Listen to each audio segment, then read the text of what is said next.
अस्सलाम वालेकुम dear students, उम्मीद करता हूँ कि आप सब खैरियत से होंगे।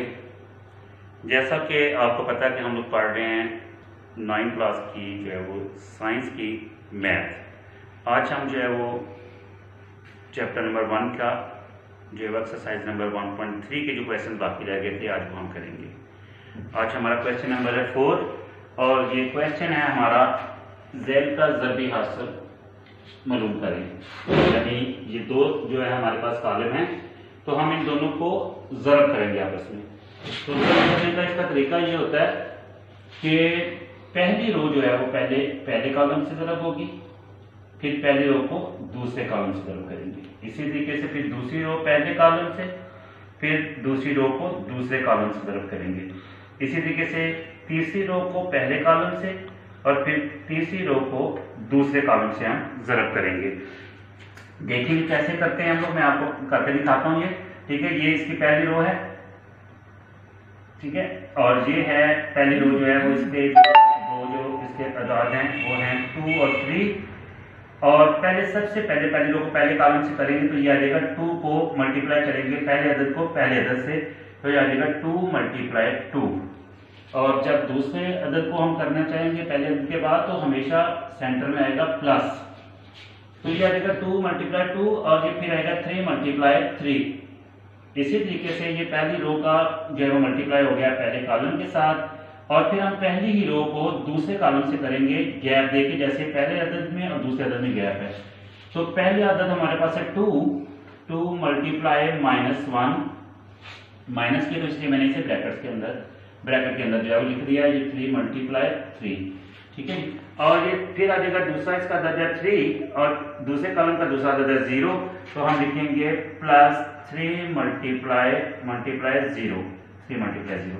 इसी तरीके से हम दूसरी रो को लेंगे तो दूसरी रो को पहले कॉलम से फिर दूसरी रो को दूसरे कॉलम से, तो ये आ जाएगा 1 × 2 प्लस हमेशा सेंटर में आता है 2 के दरमियान में 1 × 3। इसी तरीके से दूसरी रो को दूसरे कॉलम से 1 × -1 प्लस 1 × 0। इसी तरीके से तीसरी रो को जो क्या कहते हैं पहले कॉलम से यह आ जाएगा 0 × 2 और प्लस ये -2 × 3।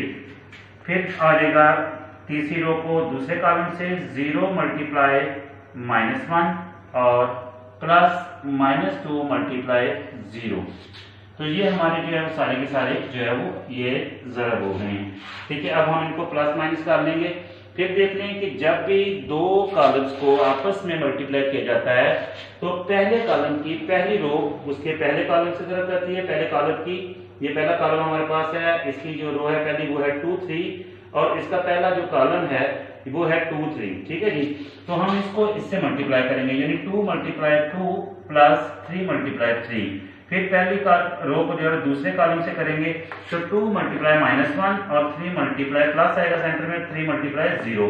इसी तरीके से दूसरी रो को पहले कॉलम से फिर दूसरी रो को दूसरे कॉलम से किया, फिर तीसरी रो को पहले कॉलम से फिर तीसरी रो को दूसरे कॉलम से किया। अभी देखें 2 को दूसरी तरफ देंगे तो ये आ जाएगा 4, ठीक है जी, प्लस है सेंटर में, और 3 को 3 से देंगे तो ये आ जाएगा 9, 3 3 9 होता है, ठीक है जी। और -1 को 2 से देंगे तो ये आ जाएगा -2, ठीक है। और 0 को जो है किसी से भी मल्टीप्लाई करें तो वो 0 ही हो जाता है, ठीक है जी। इसी तरीके से यहाँ पे भी 2 को 1 से करेंगे तो ये आ जाएगा 2 और फिर 3 को 1 से करेंगे तो प्लस आ जाएगा 3 और -1 को 1 से करेंगे तो ये आ जाएगा -1 और प्लस जो है 0 को 1 से करेंगे तो प्लस आ जाएगा 0, ठीक है जी। अभी 2 को 0 से करेंगे तो 0 ही आ जाएगा और -2 को 3 से करेंगे तो ये आ जाएगा -6। इसी तरीके से -1 को 0 से करेंगे, 0 को चाहे प्लस की रकम से करें या माइनस की रकम से करें तो वो रकम 0 ही हो जाती है, तो हम ये लिख देंगे 0। आगे फिर वही है, फिर प्लस जो है क्या कहते हैं -2 को 0 से करेंगे तो वो भी 0 ही हो जाएगी, ठीक है। ये देखिए आप लोग दोबारा देख लें एक बार, ठीक है, कि ये मैंने इन दोनों को मल्टीप्लाई किया, 2 को 4 3 3 9 और 2 को -1 से किया तो -2 और 3 को 0 से किया तो 0, 2 को 1 से किया तो 2 और 3 को 1 से किया तो 3, 1 को -1 से किया तो -1, 1 को 0 से किया तो 0। इसी तरीके से मैंने 2 को 0 से किया तो 0 और -2 को 3 से किया तो -6, -1 को 0 से किया तो 0 और -2 को 0 से किया तो 0। अब हम इनको फिर जो है कहते हैं फर्दर जो है इनको प्लस कर लेते हैं और ये है 9 + 4 जो है वो हमारे पास आ जाएगा 13 और -2 में 0 जमा करेंगे तो मैंने कल भी आपको बताया था कि जो है 0 किसी भी अदद में जमा या माइनस किया जाए तो वो रकम दोबारा हमें वैसे की वैसे ही मिल जाती है। तो ये आ जाएगा दूसरी रकम आ जाएगी -2। इसी तरीके से 2 को 3 में प्लस करेंगे तो ये आ जाएगा 5 और -1 को 0 में प्लस करेंगे तो ये -1 ही हो जाएगा और -6 को 0 में प्लस करेंगे तो -6 हो जाएगा और 0 + 0 तो 0 ही होगा। ठीक है जी, तो ये है आपका ज़रबी हासिल। ठीक है जी, दो कॉलम्स को हमने आपस में मल्टीप्लाई किया है तो उन दोनों को मल्टीप्लाई करने का तरीका मैंने आपको बताया और उसका ये आता है आंसर। ठीक है, इसके बाद हम जो है क्या कहते हैं नेक्स्ट जो है वो जो है यूज करते हैं इसका। ठीक है, इसमें क्वेश्चन में तकरीबन जो है वो 1 2 3 4 5 जो है वो जूज हैं इसके, तो मैं इनमें से आपको कोई से 2 करवा देता हूँ ताकि आपको अच्छे तरीके से समझ आ जाए। ठीक है, तो मैं इसका जो है वो जूज नंबर जो है वो आपको करवा देता हूँ C। ठीक है, जूज नंबर इसका C जो है उसकी रकम है जूज नंबर C की है 1 2 3 4 1 2 3 4 और है जी -1 और 1 एंड 1। ये जो है क्वेश्चन नंबर 4 का जूज नंबर है C। ठीक है जी, तो ये दूसरा जो कॉलम है जिसके साथ इसको ज़रब करना है वो हमारे पास है जो है 1 2 3 और दूसरी रकम है इसकी 4 5 एंड 6। ठीक है, तो जो बिल्कुल जिस तरीके से मैंने आपको पहले बताया है उसी तरीके को हम फॉलो करेंगे। पहली रो पहला कॉलम, पहली रो दूसरा कॉलम और इसमें 3 कॉलम है तो पहली रो तीसरा कॉलम। इसी तरीके से दूसरी रो पहला कॉलम, दूसरी रो दूसरा कॉलम, दूसरी रो तीसरा कॉलम, फिर तीसरी रो पहला कॉलम, तीसरी रो दूसरा कॉलम और तीसरी रो तीसरा कॉलम आएगा। तो इसी को हम देखते हैं, ये आ जाएगा 1 × 1। ठीक है, और प्लस आ जाएगा सेंटर में और 2 × 2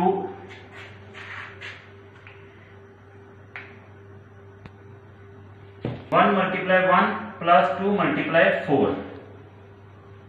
इसी तरीके से गैप देंगे 1 × 2 प्लस 2 × 5। इसी तरीके से आ जाएगा थोड़ा फिर गैप देंगे क्योंकि 3 अदद देंगे तो 1 × 3 प्लस 2 × 6। इसी तरीके से जो है ये दूसरी रो और पहले कॉलम का साथ करेंगे 3 × 1 प्लस 4 × 4 और इस तरीके से 3 × 2 प्लस 4 × 5। इसी तरीके से दूसरी रो को तीसरे कॉलम से करेंगे तो 3 × 3 प्लस 4 × 6। इस तरीके से तीसरी अब इसकी रो है इसको पहले कॉलम से करेंगे तो -1 × 1 प्लस 1 × 4 और इसी तरीके से -1 × 2 प्लस 1 × 5 और फिर जो है तीसरी रो को तीसरे कॉलम से करेंगे -1 × 3 और प्लस 1 × 6। अभी देखिए 1 को 1 से करेंगे तो ये आ जाएगा 1 और 4 प्लस × 2 करेंगे तो ये प्लस आ जाएगा 8। इसी तरीके से 2 को 1 से करेंगे तो 2 और 5 को 2 से करेंगे तो आ जाएगा 10। इसी तरीके से 3 को 1 से करेंगे तो आ जाएगा 3 और 6 को 2 से करेंगे मल्टीप्लाई तो आ जाएगा 12। इसी तरीके से हमारे पास 3 को 1 से करेंगे तो 3 और 4 को 4 से करेंगे तो प्लस 16 और 3 को 2 से करेंगे तो 6 और 5 को 4 से करेंगे तो 20। इसी तरीके से 3 को 3 से करेंगे तो 9 और प्लस जो है वो 6 को 4 से करेंगे तो 24। ठीक है, ये क्योंकि 3 रकमे हैं। अच्छा जी, इसको -1 को -1 से करेंगे तो -1 प्लस 4 को 1 से करेंगे तो 4 और 2 को -1 से करेंगे तो -2 और प्लस 5 को 1 से करेंगे तो 1। 3 को -1 से करेंगे तो -3 और प्लस 6 को 1 से करेंगे तो 6। अभी देख लें कि सबको मैंने ये दोबारा प्लस कर दिया, मजीद इसको प्लस करेंगे 8 + 1 आ जाएगा 9। ठीक है जी, और ये आ जाएगा 10 + 2 आ जाएगा 12 और 3 + 12 आ जाएगा 15 यानी 15 हो गया इसका और 16 और 3 होते हैं 19 और जो इसकी सेकंड रकम आ जाएगी 20 और 6 26 और 26 आ जाएगा और 24 और 9 बन जाएंगे 33। ठीक है जी, इसी तरीके से 4 में से 1 को माइनस कर देंगे तो ये बचेगा 3 और 5 में से 2 को माइनस करेंगे तो ये बचेगा 3 और 6 में से -3 करेंगे तो बचेगा 3। तो ये जो है वो आ गया इन दोनों कागज का हासिल ज़र्ब। ठीक है जी। तो मुझे पूरी उम्मीद है कि आप लोगों को ये अच्छे तरीके से समझ आ चुकी होगी। ठीक है, मजीद जो है वो क्या कहते हैं इसके 3 जुज और हैं, वो भी आपने बिल्कुल इसी तरीके से करने का, मैं इस सारे के साथ जुज करवाऊंगा तो क्या कहते हैं ये तो फिर बहुत ज़्यादा लंबी जो है वीडियोस की हो जाएगी। तो क्या कहते हैं दूसरा आप लोग इसी को अच्छे तरीके से जो है क्या कहते हैं रिपीट करके बार बार रिपीट करके इसको करें प्रैक्टिस की। खास तौर पे वो बच्चे जो प्री 9th के हैं या 9th के हैं उनके लिए ये बेस्ट जो है अपॉर्चुनिटी है कि वो इस मेथड से जो है वो क्या कहते हैं मैथ को जो है वो अच्छे तरीके से समझ सकते हैं। और फिर वही बात है कि मैं आप लोगों से मतलब यही कहता हूँ कि अगर आप लोगों को ये मेरा जो है क्या कहते हैं जो है लेक्चर का जो क्या कहते हैं जो तरीका है वो अगर अच्छा लगे और आपको समझ आ रही हो तो प्लीज़ हमारे जो क्या कहते हैं जो चैनल को सब्सक्राइब जरूर करें ताकि दूसरे लोगों तक भी ये पहुँच सके। ठीक है।